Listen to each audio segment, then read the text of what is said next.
want to get to the speech from Prime Minister Benjamin Netanyahu, and for sake of time, I'm going to actually be speeding this up to 1.5. So I know I talk as slow as a snail, but let's actually speed up President Benjamin Netanyahu so that his 40-minute speech goes a bit faster. So this is sped up to 1.5, and it starts out with only a few people remaining in the audience, as so many nations get up as soon as Netanyahu takes the stand. So many nations get up and they leave the auditorium. Okay? Like you saw from President Trump in his speech, the auditorium was packed. Like there was not hardly an empty seat in the entire auditorium. Prime Minister Benjamin Netanyahu gets up, takes the stand, and 3/4 of the auditorium leave.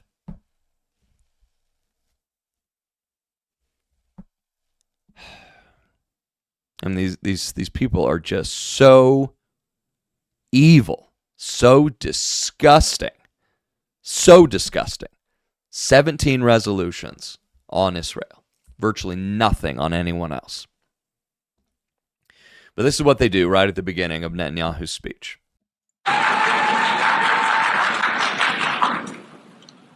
Mr. President, the families of our dear hostages languishing in the dungeons of Gaza. Ladies and gentlemen, last year I stood at this podium and I showed this map. It shows the curse of Iran's terror axis. This axis threatened the peace of the entire world. It threatened the stability of our region and the very existence of my country, Israel. Iran was rapidly developing a massive nuclear weapons program and a massive ballistic missile program. These were meant not only to destroy Israel, they were meant also to threaten the United States and blackmail nations everywhere. From Gaza, Yahya Sinwar dispatched waves of Hamas terrorists. They stormed into Israel on October 7th and committed acts of unspeakable savagery. From Lebanon, Hassan Nasrallah had launched thousands of missiles and rockets at our cities, terrorizing our citizens. In Syria, the murderous dictator Assad hosted Iran's forces, tightening a noose of death around our throats. In Yemen, the Houthis launched ballistic missiles at Israel while choking global trade at the mouth of the Red Sea. So what's happened over the past year? And you'll notice that as he's speaking, and 1.5 may be just a slightly too fast, so I'm going to slow it down to 1.25. All right, we'll go at 1.25, so just slightly faster than normal speed. But you'll notice that twice now, as he's been speaking, just in the first, we're looking at the first 2 minutes of his speech, 3/4 of the auditorium empties, they just leave, and then twice we have people that are shouting out over him, they're interrupting him. Do they do this with any other leader? Do they do this with any other nation? No, they don't. The UN is at the UN at best is just a powerless, pathetic, empty shell of an organization that is incapable of doing actually what it was founded to do at best. At worst, it's been completely hijacked, totally taken over by these Islamist types, these Islamic sympathizers, these people that truly do desire the same thing that Islam teaches, that we're gonna get Islam throughout all the world. We're gonna have Islam dominate throughout all the world. And you look at the leaders of Europe and certainly Keir Starmer of the UK, along with the quote royal family of the UK, and their actions certainly support that position. We're gonna just open up the floodgates and we're gonna have these people just pour in. Certainly with the UK, probably more than any other nation, you got the UK that in the not so distant future, certainly if they continue on the path that they're on, then it will be the 58th Islamic state in the world. There's already 57 of them. Do we really need 58 Islamic states? Do we need 59? Do we need 60 Islamic states? According to Islam, the entire world needs to be Islam. That's what they want. That's absolutely what they want. And if you read the final book of the Holy Bible, book number 66, the book of the Revelation of Jesus Christ, the Beast Kingdom, it's just that. It's an Islamic empire. Last days Islamic empire. We've hammered the Houthis, including yesterday. We crushed the bulk of Hamas's terror machine. We crippled Hezbollah, taking out most of its leaders and much of its weapons arsenal. You remember those beepers, the pagers? We paged Hezbollah. And believe me, they got the message. And thousands of terrorists dropped to the ground. Yeah, they got the message. Amazing strategy and just incredible, what Israel was able to pull off, with Mossad and the IDF. Absolutely amazing what happened with that pager, the beeper attack. We destroyed Assad's armaments in Syria. We deterred Iran's Shiite militias in Iraq. And most importantly, and above anything else that I could say to you or that we did in this past year, in this past decade, we devastated Iran's atomic weapons and ballistic missiles programs.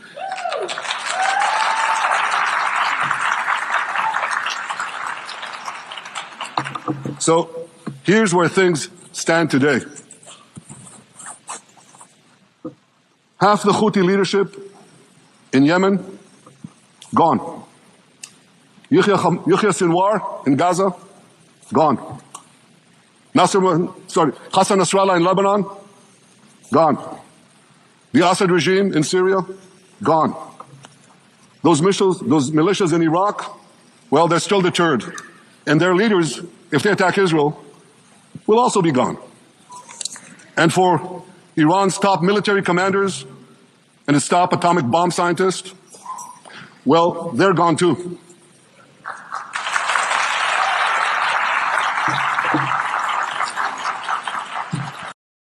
Just as God promises in Zechariah chapter 12, that all of those who seek to destroy Judah and Jerusalem, he will destroy. And then earlier in Zechariah, all those who seek to destroy Judah and Jerusalem, they will only injure themselves. Israel's 12-day war with Iran, which I renamed Operation Rising Lion, that's from the Bible. This 12-day war...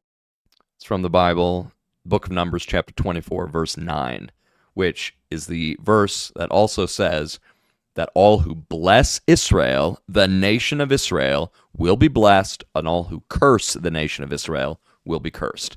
A lot of even people who claim to be Christians, they think that statement, bless Israel and you will be blessed, curse Israel and you'll be cursed. They're like, no, that's only in the book of Genesis in chapter 12 where, God is talking to Abraham. You got to bless Abraham and you'll be blessed. Bless, or curse Abraham, you'll be cursed. Nope, it's Abraham and his descendants. Isaac, Jacob, 12 tribes of Israel. Jacob was renamed Israel the night that he was wrestling with the angel of Jehovah.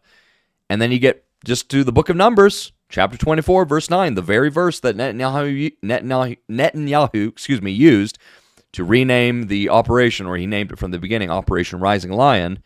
That's the verse that says, you bless all the nation of Israel, and you will be blessed. You curse Israel, you will be cursed. Don't be stupid. Don't be stupid. Just don't do it. Okay? And if you know and understand the Word of God, well, then you will know and you will understand that God never has and never will forsake his covenant with Israel. Jeremiah chapter 33 states that God would sooner forsake his covenant with the sun, the moon, and the stars, his covenant with the day and the night, before that he would forsake his covenant with Abraham, Isaac, and Jacob, and all their descendants. So just don't be stupid. Don't be stupid. War will go down in the annals of military history. Our daring pilots neutralized Iran's missile defenses and took control of the skies over Tehran. And you saw this. Israeli fighter pilots and American B-2 pilots bombed Iran's nuclear enrichment sites. I want to thank President Trump for his bold and decisive action.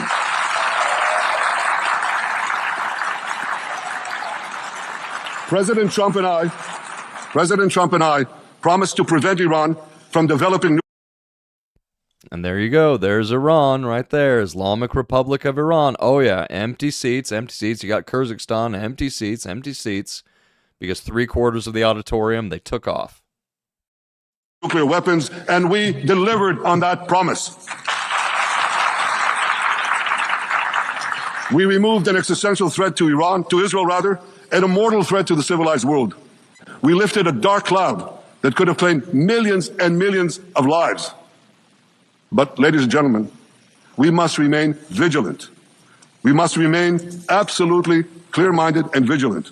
We must not allow Iran to rebuild its military nuclear capacities. Iran's stockpiles of enriched uranium, these stockpiles must be eliminated. And tomorrow, UN Security Council sanctions on Iran must be snapped back.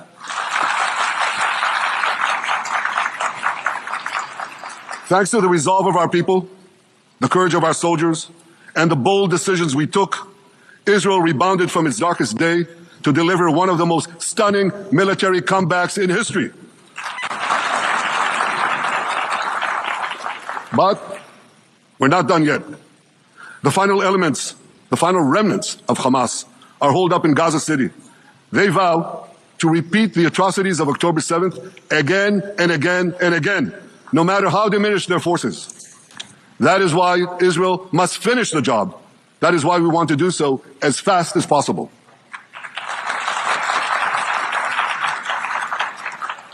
Ladies and gentlemen, much of the world no longer remembers October 7th. But we remember. Israel remembers October 7th. On that day, well, I'll tell you, you can remember October 7th too. You see this large pin here? It's a QR code. What I ask you to do is hold up your phones, zoom in, and you too will see why we fight and why we must win. Yeah, so he's wearing this large pin with a QR code, and I can show that to you right now, exactly what it is. So he's wearing the pin with this QR code. It's now on your screen, and you can check it out for yourself. In fact, I would encourage you to check it out. Just know, extremely graphic, very, very graphic, because they are showing all the world what happened on October 7th. They are showing everyone, these are the monsters, these are the demons we are fighting against. And you, so many of you in the world, you support them, you support the demons and ghouls and absolute Satanists that did this. And yes, I say Satanists, and that's accurate because they serve Satan. They worship Satan because that's who Allah is. So you can scan the QR code for yourself, or you can just go to the website. The website is Saturday-October-7.com. Once again, Saturday-October-7.com, where the QR code on Netanyahu's lapel pin leads to this website showing the atrocities committed on October 7th. And I have been to the website, seen the photos, seen the videos. Many of them I've seen previous, but there were certainly many that I had not seen before today. And it was actually immediately following October 7th. I will never forget this. It was October 9th, Monday, October 9th of 2023. I was watching Ben Shapiro that morning, and Ben Shapiro delivered his remarks concerning what had happened 2 days previous on October 7th. And he showed just some, very few, in fact, of the videos and the photos. And I was so struck by them that I broke down in tears, fell to my knees, and I was just pleading with God. It's like, what can I do? What can I do? Because I, like Charlie Kirk, I care far more about what God wants from me than I want from God. And I was struck with this impression that I needed to go to Israel myself. And that's exactly what I did. That day, I bought a plane ticket to Tel Aviv, Israel. And it took a couple weeks to ultimately get there, but we're talking within 2 weeks of October 7th, I was in Israel.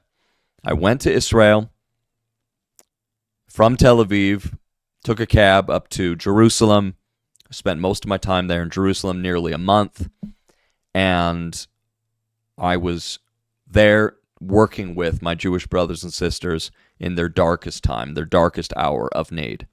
And what I saw, not only I saw these types of atrocities, these types of, same, horrific images and, the evil of October 7th from Hamas, which you can see for yourself. And once again, I strongly encourage that you do, because you need to see the evil that Israel's fighting against. You need to see the evil of the same people that chant death to Israel and death to America.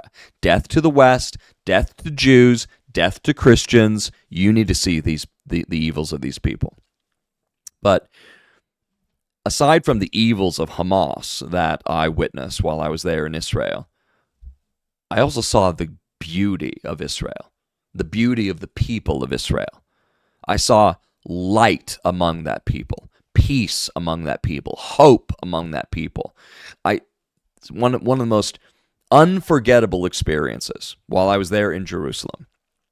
I was walking past a street in downtown Jerusalem near a location called Zion Square. And I heard singing going on at this square, which was about 2 blocks away. And I looked down the street, and I could see that there was a large group of young men that were dancing in the street and singing. And I don't speak Hebrew. I know some biblical Hebrew, but I don't speak the actual language. I'm not fluent in Hebrew at all.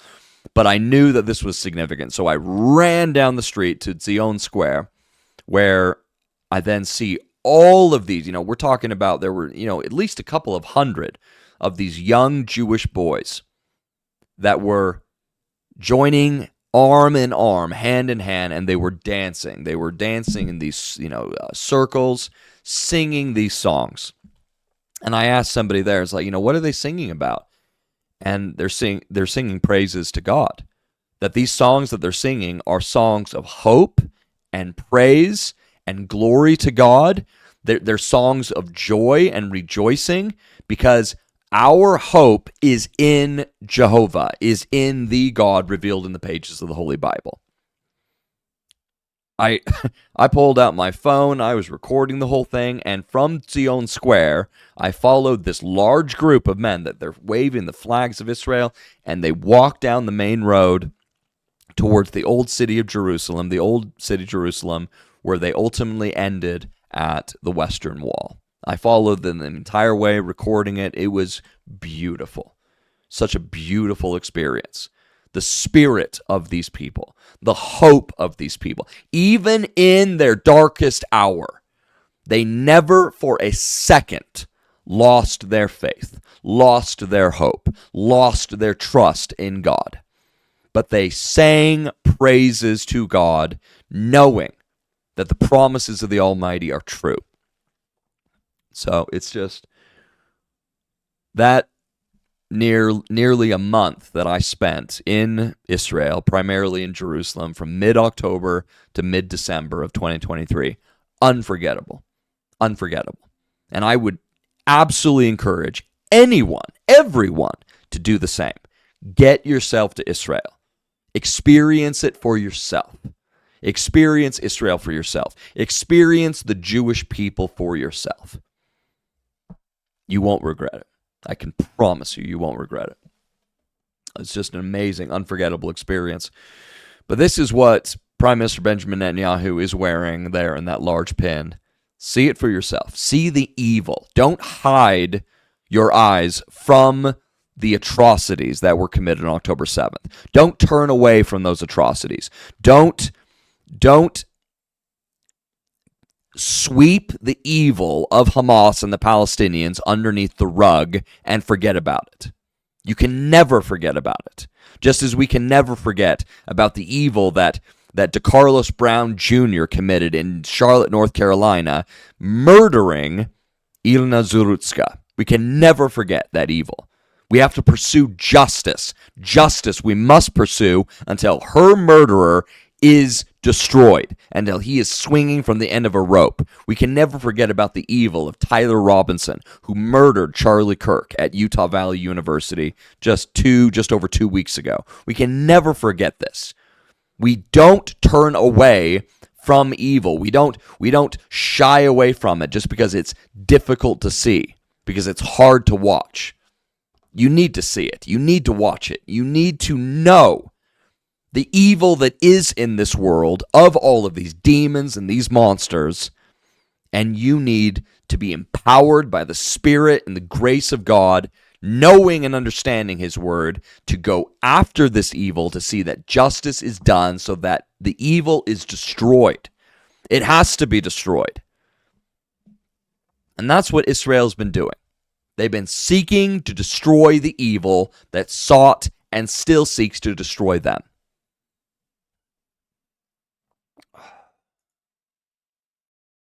Getting back to Prime Minister Benjamin Netanyahu. It's all in here. On October 7th, Hamas carried out the worst attack on Jews since the Holocaust. They slaughtered 1,200 innocent people, including over 40 Americans and foreign nationals from dozens of countries represented here. They beheaded men. They raped women. They burnt babies alive. They burnt babies alive in front of their parents. What monsters!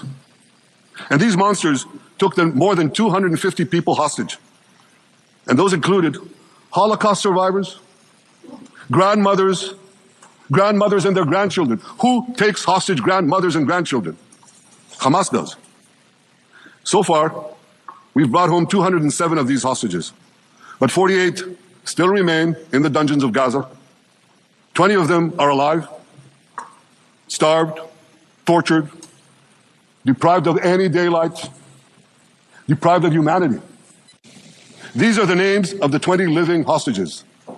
Matan Angrest, Gali and Zerv Berman, brothers, Elkanah Bochbot, Rom Braslavsky, Nimrod Cohen, Ariel and David Cunyo, another pair of brothers, Guy Gilboa Dalal, Evyatar David.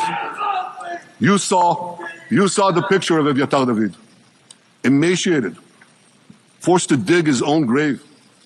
Maxim Herkin, and there you heard it for a third time, people screaming out against, Prime Minister Netanyahu. But yeah, you saw the pictures of that hostage, emaciated, starved.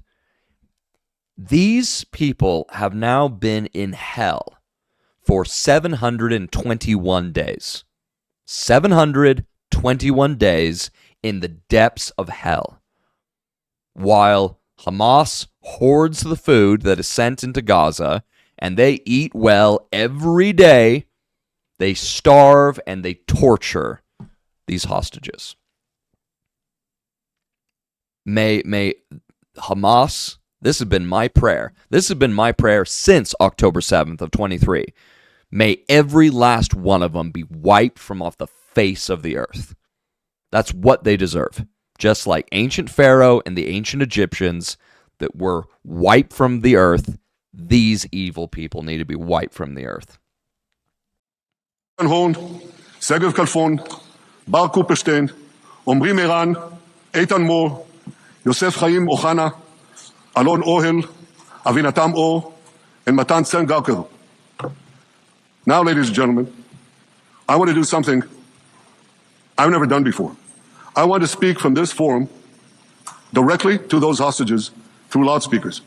I've surrounded Gaza with massive loudspeakers connected to this microphone in the hope that our dear hostages will hear my message. And I'll say it first in Hebrew and then in English. אחינו הגיבורים, מדבר ראש הממשלה בנימין נתניהו. אני פונה עליכם מעל בימת האו"ם. לא שכחנו אתכם, אפילו לא לשנייה. העם כולו איתכם, ואנחנו לא נשקוט ולא נרפה עד שנחזיר את כולכם הביתה. החיים והחללים כאחד.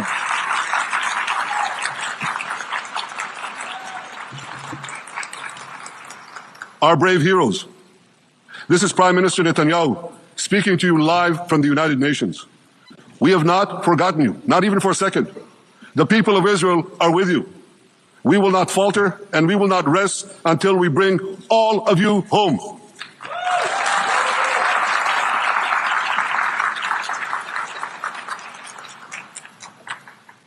Ladies and gentlemen, thanks to special efforts by Israeli intelligence, my words are now also being carried. They're streamed live to the cell phones of Gazans. So to the remaining Hamas leaders and to the jailers of our hostages, I now say, lay down your arms. Let my people go. Free the hostages. All of them. The whole 48. Free the hostages now. Let my people go.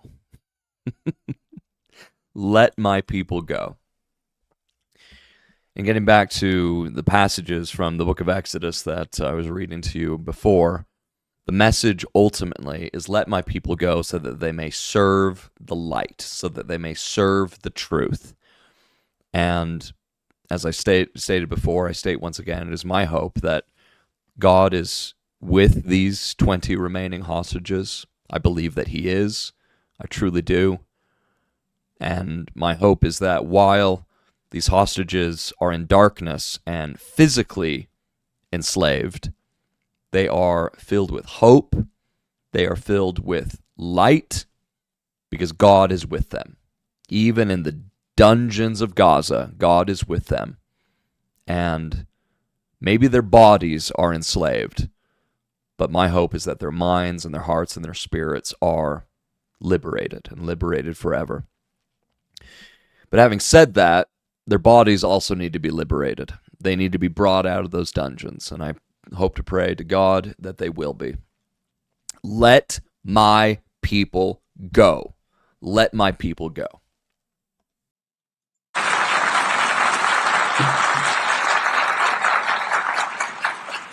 If you do, you will live. If you don't, Israel will hunt you down. Ladies and gentlemen, if Hamas agrees to our demands, the war could end right now. Gaza would be demilitarized, Israel would retain overriding security control, and a peaceful civilian authority would be established by Gazans and others committed to peace with Israel. And of course, you understand that the war in Gaza has affected every Israeli. But I'm sure there are people in New York or in London or in Melbourne and elsewhere who are probably thinking, what does all of this have to do with me?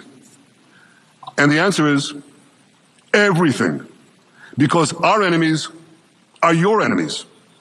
So let's do something else. So first at the UN, let's do a pop quiz. And raise your hand if you know the answer. Here's the first question. Who shouts death to America? Is it A, Iran, B, Hamas, C, Hezbollah, D, the Houthis, or E, all of the above? All of the above. Correct, all of the above. All the above. Second question. Yep. Every one of them. Who has murdered Americans and Europeans in cold blood? Is it A, Al-Qaeda, B, Hamas, C, Hezbollah, D, Iran, or E, all of the above? All the above. Again. So here's a point I wanted to make. Our enemies hate all of us with equal venom. They want to drag the modern world back to the past, to a dark age of violence, fanaticism, and terror. I think many of you are already feeling in your own societies the radical Islamist surge. You know, I'm sure you do, you know deep down that Israel is fighting your fight. So I want to tell you a secret. Israel is fighting our fight. And when it comes to seeing the rise of Islamists in the West, we're seeing it right here in the United States of America. I mean, we are just a month and a half away from an election where Zoran Mandani will very, very, very likely be the mayor of the most important, most significant city in all the United States of America, New York City. And then we have like Dearborn, Michigan. Dearborn, Michigan, we could say is like the Muslim capital of the United States of America because these people are insane. Yeah, Matt Walsh, the mayor of Dearborn, Michigan, is Abdullah Hammoud. The guy running against him in the mayoral race is Nagi Al-Mukhedgi. The mayor's chief of staff is Zainab Al-Hussein. The police chief is Isa Shaheen. He oversees the commander of the patrol. Division, Maudud Basi. The public health director is Ali Abzid. Don't forget city council members Kamal Al-Sawafi and Mustafa Hamoud. Question, is this what our founding fathers had in mind? That's a question that the residents of Dearborn can consider as they wake at 5:30 in the morning to the Muslim call to prayer blasted over the loudspeakers by the local mosque. They can keep thinking about it as they get in their cars and drive to work down Osama Sabladeen Street, a terrorist that the mayor of Dearborn, Michigan, named this street after. And then when a American citizen, resident of Dearborn, Michigan, challenged him on it, the mayor looked at him and said, "Yeah, you disgust me. You disgust me. You have a Islamophobia. And when you leave, when you get out of here, I will celebrate you leaving." It's like, no. When these Muslims are booted out of our nation, out of America, out of Canada, out of the West, because that's what needs to happen if we are going to actually save Western civilization, I will be the one that's celebrating. Because I'm an American, I bleed the red, white, and blue. My ancestry is in this nation going back hundreds of years. Very likely your ancestry is in this nation for hundreds of years. And if not in this nation, see, going back before the United States of America, my ancestry goes back to Europe for thousands of years. Okay? I'm as Western civilization as they come. Okay? That's me. That's very likely you watching. When these monsters, when the Islamists are booted out of our nations, I will be the one celebrating. But this is what's happening in Dearborn. Matt Walsh says, is this America? If the entire country resembles Dearborn in 50 years, in what sense will America still exist? It won't exist. Just as the UK. The UK. Like, practically nothing about what made the UK great is still alive. Now, the Unite the Kingdom rally just a little while ago, that most certainly gave me a injection of hope, for our British brothers and sisters. But they have to be pushing big time. They have to get this government out and get some people in that will actually be the Trump, the Donald Trump, the J.D. Vance of the UK to get these Islamists out of their nation. But yeah, you want to know what's going on in Dearborn? Dearborn, Michigan residents complain about the Islamic call to prayer blaring out at not 5:30 a.m. like Matt Walsh says, but at 5 a.m. And the council just ignore her. The Islamic call to prayer is not needed. Muslims know exactly what time to pray. It's done solely to assert dominance in the surrounding areas. That's why they do it. That is exactly why they do it. But the mosques in East Dearborn are now at times waking us up at 5:30 in the morning with the call to prayer. This is Dearborn resident Andrea Unger at last night's city council meeting stating that mosques using 5:30, I apologize, 5:30 a.m. outdoor loudspeakers for their call to prayer should not be allowed, and says she believes it's not supposed to be allowed per city ordinance. The noise complaints have been made out and the police have made numerous visits. What is the next step? There was some question whether or not any outdoor loudspeakers are allowed, something that was not clarified, only that more evidence is being gathered. But CBS Detroit did examine Dearborn's noise ordinance and found that loudspeakers between the hours of 10 p.m. and 7 a.m. are in violation of the ordinance. But the mosque. Oh, but, between, after 7 a.m. all the way up to 10 p.m., well, then they're allowed because that's what they do. Before I got into Israel, back in mid-October of 23, I had to go through Amman, Jordan. And when I got to Amman, Jordan, and I was there in the capital of Jordan, I will never forget. I got to my hotel. It was in the evening, and a local mosque nearby starts going, I'm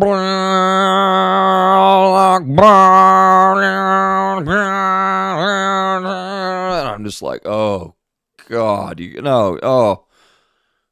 and then I go to bed because I was exhausted. It took like 23 hours in order to get there, totally exhausted.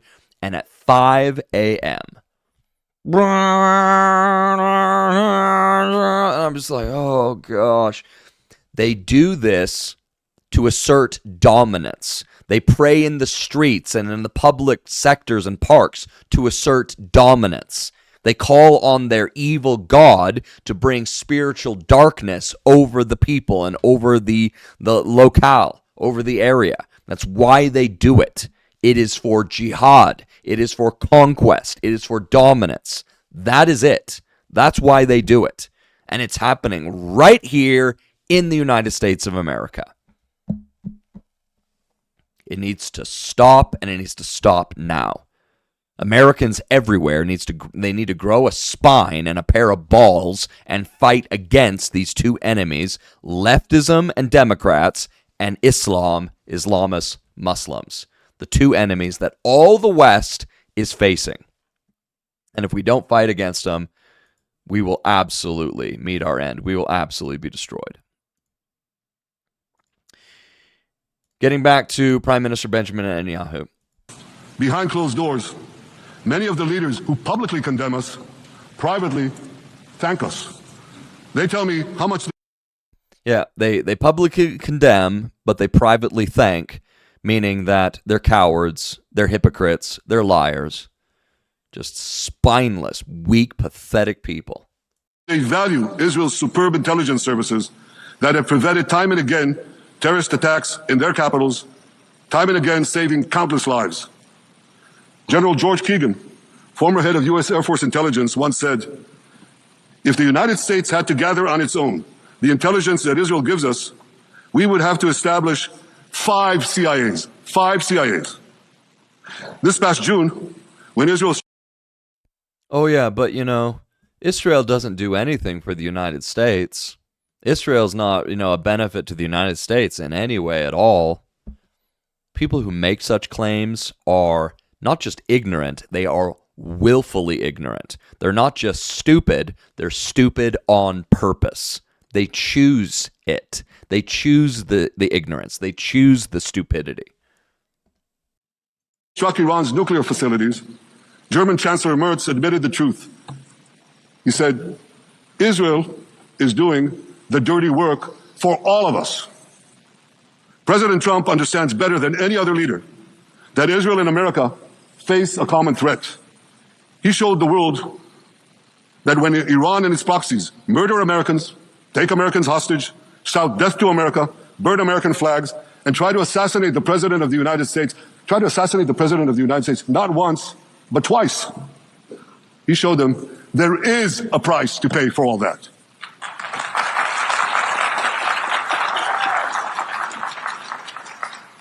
But regrettably, many leaders who are represented in this hall, they send a very different message.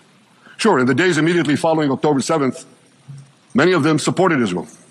But that support quickly evaporated when Israel did what any self-respecting nation would do in the wake of such a savage attack. We fought back. Now just imagine, just sit back for a second and imagine an attack against America proportioned to the attack against Israel on October 7th. Imagine a regime, a terror regime, dispatching thousands of terrorists to invade the United States. They massacre 40,000 Americans. They take 10,000 Americans hostage. Because that's what the proportional attack to the United States of America would be if the United States had a similar October 7th event, which 40,000 Americans is more than 10 times. That's like 13 times the number of Americans that were killed on 9/11. 13 times. Okay? That's what October 7th of 23 was to Israel. 13 9/11s. 13. Not to mention all of the hostages that would be taken. Okay? That is the proportional attack based on population size. What do you think America would do? You think America would leave that regime standing? You don't think that. No way, not a chance. The United States would wipe out that terror regime and ensure that such savagery would never threaten America again. This is precisely what Israel is doing in Gaza. Yeah. The United States of America, particularly with President Trump as the commander-in-chief of the armed forces, the United States of America, if there was anyone that did that to us, or even did 1/10 of that to us, we would wipe them out without a moment's hesitation. We would utterly obliterate them. We wouldn't, and anyone in the world that would complain about it, we would tell them, shut up, mind your own business, we're going to wipe these people out. And if you have anything to say about it, we'll come after you next. Because that's actual strength, that's actual power. I mean, we wouldn't hesitate for a second. They would be utterly obliterated, and they would be obliterated very, very quickly. It wouldn't take a couple years or over a couple years. No, we would have the job done very, very quickly. But once again, the United Nations and all these surrounding nations, they have a targeted hatred of one nation more than any other, and that nation is Israel. Sure, there are plenty that do also hate the United States of America, most certainly, but the number one most hated nation is Israel. You saw it for yourself, 17 resolutions from the United Nations in 2024, not against all these other nations, no, 17 made against Israel alone. Targeted hatred on the one Jewish state on planet Earth. We're wiping out the terror regime of Hamas and ensuring that this savagery will never threaten Israel again. That's what we are doing. That's what any self-respecting government would do. Amen, 100%. And it's a yet that I'm sorry to say here. Yet over time, many world leaders buckled. They buckled under the pressure of a biased media, radical Islamist constituencies, and anti-Semitic mobs. There's a familiar saying, when the going gets tough, the tough get going. Well, for many countries here, when the going got tough, you caved. And here's the shameful result of that collapse. For much of the past 2 years, Israel has had to fight a seven-front war against barbarism, with many of your nations opposing us. Astoundingly, as we fight the terrorists who murdered many of your citizens, you are fighting us. You condemn us, you embargo us, and you wage political and legal warfare, it's called lawfare, against us. I say to the representatives of those nations, this is not an indictment of Israel. It's an indictment of you. It's an indictment of weak-kneed leaders who appease evil rather than support a nation whose brave soldiers guard you from the barbarians at the gate. They're already penetrating your gates. When will you learn? You can't appease your way out of jihad, and you won't escape the Islamist storm by sacrificing Israel. To overcome that storm, you have to stand with Israel. But that's not what you're doing. As the prophets of Israel foretold in the Bible, you've turned good into evil and evil into good. And I want to drill down on this. Take the false charge of genocide. Israel is accused of deliberately targeting civilians. Ladies and gentlemen, the opposite is true. The head of urban warfare studies, Colonel John Spencer, he's perhaps the world's greatest expert on urban warfare. And he says, Israel is applying more measures to minimize civilian casualties than any military in history. And because we're doing that, the ratio of non-combatant to combatant casualties is less than 2 to 1 in Gaza. That's an astoundingly low ratio, lower than NATO's wars in Afghanistan and Iraq, especially when you consider that Gaza is one of the most densely populated urban areas on Earth. It has hundreds of miles of terror tunnels underground, and it has countless terror towers above ground, and thousands of terrorists embedded in the tunnels and in these towers in civilian areas. If you want to see what measures Israel takes to avoid civilian casualties in this war, just look at what we're doing now in Gaza City, the last Hamas stronghold, one of the two last strongholds. For 3 weeks, Israel dropped millions of leaflets, sent millions of text messages, and made countless phone calls urging civilians to leave Gaza City before our military moves in. At the same time, Hamas implants itself in mosques, schools, hospitals, apartment buildings, and tries to force those civilians not to leave, to stay in harm's way. And it often threatens them at gunpoint if they try to do so. For Israel, every civilian casualty. In fact, I witnessed that for myself, that this was only a few days ago. There was a video that I saw that there were 3 Palestinian civilians that were just trying to leave an area. They were trying to leave the area to save themselves, save their families. Hamas captured them, laid them all down on the ground, and shot them to death. Like, this is what Hamas does to their own people. This is the barbarity. This is the savagery. This is the murderous nature of these satanic, evil people. Ugh. My goodness. Is a tragedy. For Hamas, it's a strategy. Hamas uses civilians as human shields and as props in its sick propaganda war in Israel, against Israel, a propaganda war that the Western media buys hook, line, and sinker. Now, despite Hamas's threats, close to 700,000 Gazans, almost 750,000, have already heeded our calls and moved to safe zones. Now I want to ask you a simple question, a simple, logical question. Would a country committing genocide plead with the civilian population it is supposedly targeting to get out of harm's way? Would we tell them, get out, if we want to commit genocide? We're trying to get them out. And Hamas is trying to keep them in. And this charge is so baseless. The comparison to genocide, wholesale slaughter of populations. What, did the Nazis ask the Jews to leave, kindly leave, go out? Did others, you want me to name all the genocidal leaders of history? Just go one by one. Did anyone do this? Did they say, get out, so we can come in? Of course.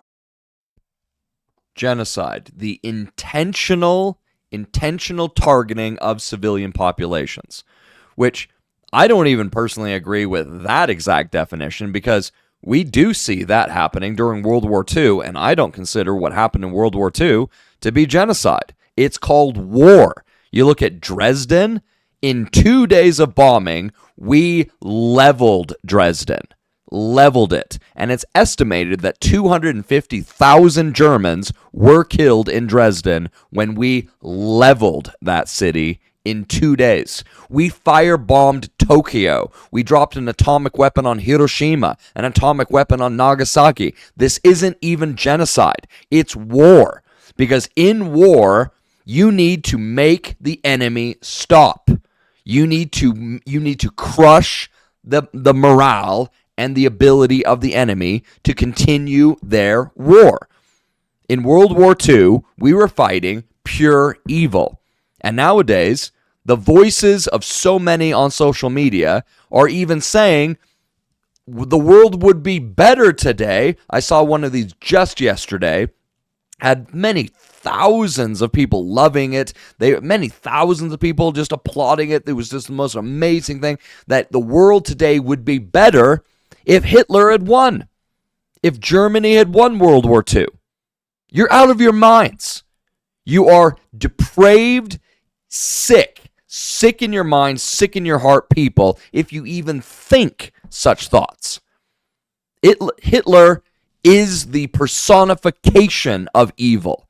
He was absolutely like so many of these other dictators, so many of these other totalitarian regimes. He was pure evil. We were fighting that pure evil justly, righteously. And it's because we fought against it with such power and such courage, we crushed them. We crushed the Nazis. We crushed imperialistic Japan that were so incredibly evil. That's how it happens in war. And yet, Israel isn't even doing that. They go to every length imaginable to get civilians out of harm's way. whereas Hamas intentionally keeps them in harm's way. Of course not. So the truth has been turned on its head. Hamas, a genocidal terrorist organization whose charter calls for the murder of all Jews on the planet. This genocidal organization is given a pass. It's barely mentioned. While Israel, which does everything it can to get civilians out of harm's way, Israel is put in the dock. What a joke. You want to hear another one? Israel is accused of deliberately starving the people of Gaza when Israel is deliberately feeding the people of Gaza. Since the beginning of the war, Israel has let into Gaza more than 2 million tons of food and aid. That's 1 ton of aid for every man, woman, and child in Gaza. Nearly 3,000 calories per person per day. Some starvation policy. If there are Gazans who don't have enough food, it's because Hamas is stealing it. Hamas steals it, hoards it, and sells it at exorbitant prices to fight its war machine. Last month, even the UN, not exactly a supporter of Israel. You're supposed to laugh, by the way. Last month, even the UN admitted that Hamas and other armed groups looted 85% of the trucks. That's why you have deprivation. Even the United Nations, that has, in 2024 alone, 17 resolutions on Israel. There's this targeted hatred on this one Jewish state. Even they had to admit that 85% of all of the aid being sent into Gaza, Hamas looted it. Hamas seized the trucks, looted the trucks, hijacked the trucks. That's what they do. I mean, and I've spoken on this before, and I need to mention it once again, that no other nation on planet Earth is even held to these same standards that Israel is expected to be held to. That what other armed force on planet Earth is expected to warn civilian populations to get out of harm's way and is expected to feed the enemy, expected to feed the very people that call for the death of Israel every day? To call it insane doesn't even begin to describe what's going on over there. Those who peddled the blood libels of genocide and starvation against Israel are no better than those who peddled blood libels against the Jews in the Middle Ages when they falsely accused us of poisoning wells, spreading plague, and using the blood of children to bake Passover matzahs. Anti-Semitism dies hard. In fact, it doesn't die at all. It just keeps coming back with its libelous lies, refurbished, regurgitated over and over again. And I want to tell you something else. These anti-Semitic lies, they have consequences. In recent months, Jews have been assaulted in Canada, Australia, Britain, France, the Netherlands, and elsewhere. Here in America, an elderly Holocaust survivor was burned to death in Colorado. And a beautiful young couple from the Israeli embassy in Washington was brutally gunned down right in front of the Holocaust Museum there. Thankfully, President Trump's administration is forcefully fighting the scourge of anti-Semitism, and every government here should follow its lead. But instead, many do the opposite. They actually reward the worst anti-Semites on earth. This week, the leaders of France, Britain, Australia, Canada, and other countries unconditionally recognized a Palestinian state. They did so after the horrors committed by Hamas on October 7th. Horrors praised on that day by nearly 90% of the Palestinian population. But let me say that again. Nearly 90% of Palestinians supported the attack on October 7th. It's not supported only, they celebrated it. They danced on the rooftops. They threw candies. That's both in Gaza and in Judea, Samaria, the West Bank, as you call it. And it's just the way they celebrated another horror, 9/11. They danced on the rooftops. They cheered. They threw candy.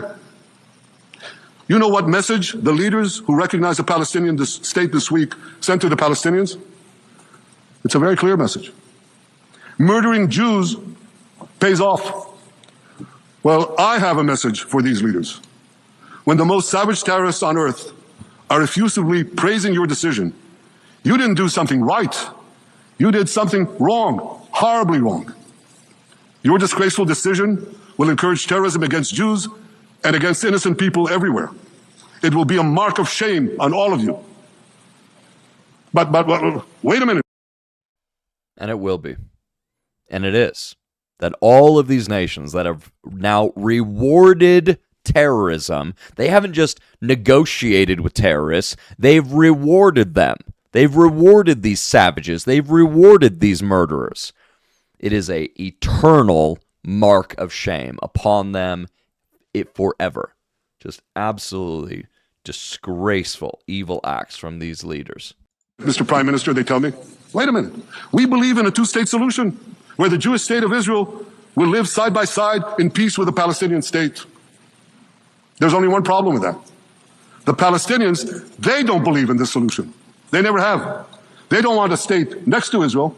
They want a Palestinian state instead of Israel. And that's why every time they were offered a Palestinian state, but were required to end the conflict with Israel and recognize the Jewish state, every time, over the decades, they turned it down. And that is why every time they were given territory, they used it to attack us. In fact, they effectively had a Palestinian state in Gaza. Coexistence. Apologize about the stream there, but he's talking about 2005. The Palestinians were given a state. They were given a state of their own, and they immediately turned it into a state of terror. The Palestinians don't want a two-state solution. They never have over decades of time. These Muslims only want Israel destroyed, and all the Jews, and yes, all Christians, slaughtered. That's what they want. And we have leaders of nations that reward these monsters. I mean, they either have to be the stupidest, most cowardly people on earth, or they're bought, sold, they're just genuinely evil.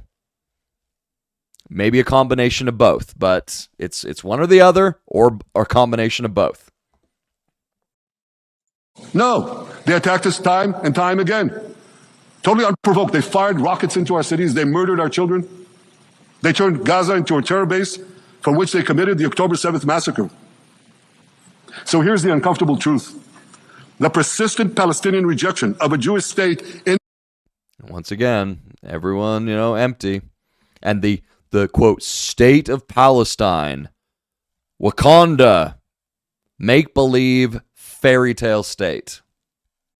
Any boundary is what has driven this conflict for over a century. It is still driving it. It's not the absence of a Palestinian state. It's the presence and existence of a Jewish state. And I find it amazing that the foreign chancelleries and the ministries and all those who pontificate about this, and the leaders, how can they not see this basic truth when it is repeated again and again and again ad nauseum? And I want to say something else.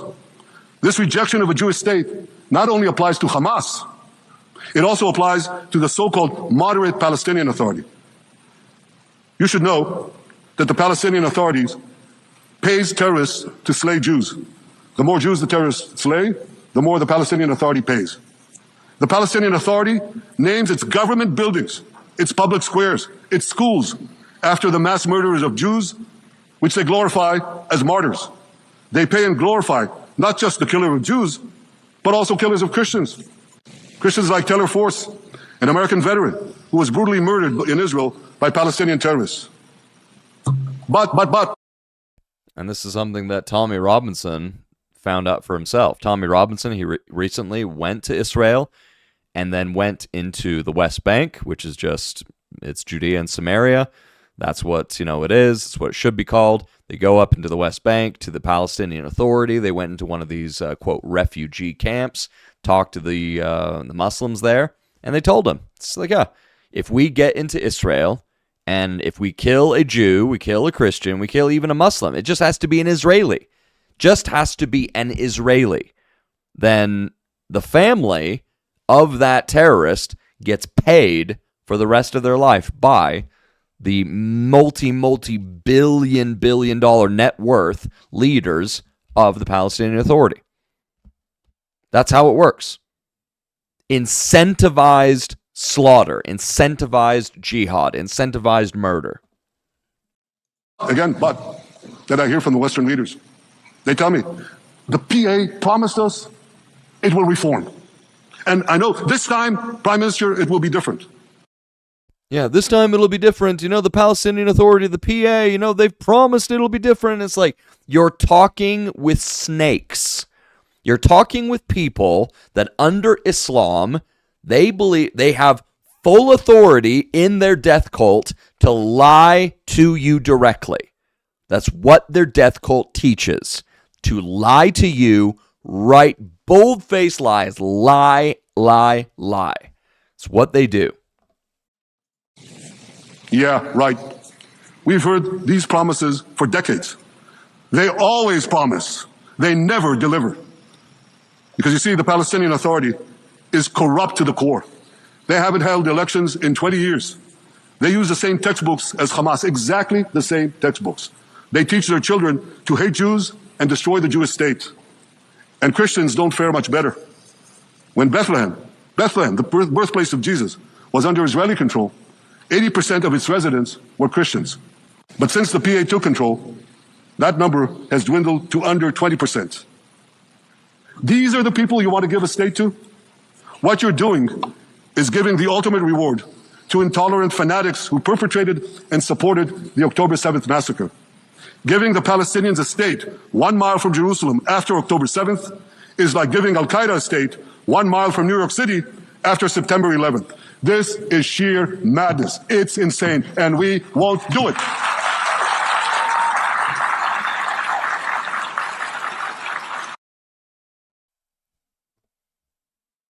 This man has an amazing courage. Okay? Whether you love Netanyahu or hate him, this man has immense courage. Incredible courage. He is fighting this war on all fronts, and he's fighting this war against all these nations of the world. He stands as it was a United States general. You'll have to forgive me, I forgot his name, but he said concerning Prime Minister Benjamin Netanyahu is that he is a modern-day Winston Churchill. And I agree with that 100%. He is a modern-day Winston Churchill, because if it were not for Winston Churchill, then Nazism would have conquered all of Europe and going up into Russia. Absolutely. Winston Churchill was the man that emboldened his people to fight to the end against the evil of Nazism. Prime Minister Benjamin Netanyahu, a modern-day Winston Churchill, that he's not stupid. He's not going to fall for these lies. He's not a coward. He does, in fact, have a spine, and he says, never. We will never allow this. We will fight this evil to the very end.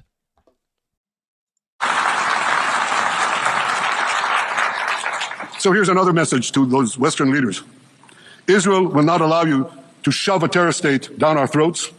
We will not commit national suicide because you don't have the guts to face down a hostile media and anti-Semitic mobs demanding Israel's blood. And I want you to grasp something else, which is also distorted in the media. I say this not only in my name or the name of my government, but on behalf of all the people of Israel. Last year, there was a vote in the Knesset, our parliament, whether or not to oppose the imposition of a Palestinian state. You want to guess what the results were? Out of 120 members of our parliament, 99 voted against and only 9 supported. That's over 90%. It's not a fringe group. It's not the prime minister who himself is extreme or he's held hostage by extreme parties to his right. It's over 90% of Israelis. My opposition to a Palestinian state is not simply my policies or my government's policy. It's the policy of the state and people of the state of Israel.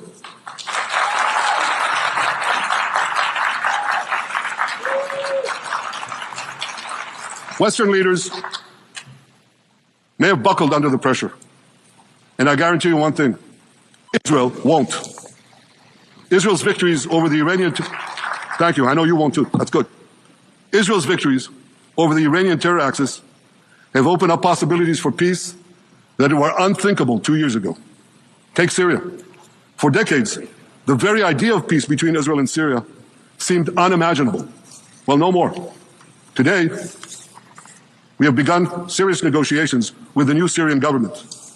I believe an agreement can be reached that respects Syria's sovereignty and protects both Israeli security and the security of the minorities in the region, including the Druze minority. From the founding of Israel, Jews and Druze have been brothers in arms. We have fought together, we've bled together, we built our lives together. When I was a young commander in Israel's Special Forces, my own life was saved by the invaluable advice given to me by a great friend, Salim Shufi, a heroic Druze IDF veteran. And that's why I couldn't sit idly by, nor could Israel sit idly by, while the Druze were being slaughtered by jihadists. And I instructed our forces to stop the massacre, which they promptly did. Peace between Israel and Lebanon is possible as well. I call on the Lebanese government to also begin direct negotiations with Israel. I commend it for its declared aim to disarm Hezbollah. But we need more than words. If Lebanon takes genuine and sustained action to disarm Hezbollah, I'm sure we can achieve a sustainable peace. Of course, until that happens, we will take whatever action we need to defend ourselves and to maintain the conditions of the ceasefire which was established in Lebanon. Our goal is not merely to monitor Hezbollah's actions, but to prevent them from violating the ceasefire and attacking us at any time. But I'm sure that if the Lebanese government persists in its goal of disarming Hezbollah, peace will come very speedily and very readily. Victory over Hezbollah has made peace possible with our two Arab neighbors in the north. Victory over Hamas will make peace possible with nations throughout the Arab and Muslim world. Our victory would lead to a dramatic extension and expansion of the historic Abraham Accords, which President Trump brokered between Arab leaders and myself 5 years ago. And I took note, as I'm sure you did too, of the encouraging words spoken here by the President of Indonesia. This is the country with the largest Muslim population of all nations. And it's also a sign of what could come. Forward-looking Arabs and Muslim leaders know. Mentioning that president of Indonesia in his speech, listened to it myself, and he spent the majority of his time talking about climate change. And then the rest of the time talking about a two-state solution.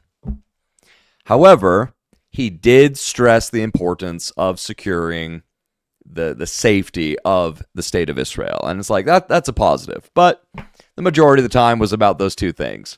Climate change and this supposed two-state solution. Ridiculous. That cooperating with Israel will provide them with groundbreaking Israeli technologies, including in medicine and science, in agriculture and water, in defense and AI, and so many other fields. I believe that in the coming years, the Middle East will look dramatically different. Many of those who wage war on Israel today will be gone tomorrow. Brave peacemakers will take their place. And nowhere will this be more true than in Iran.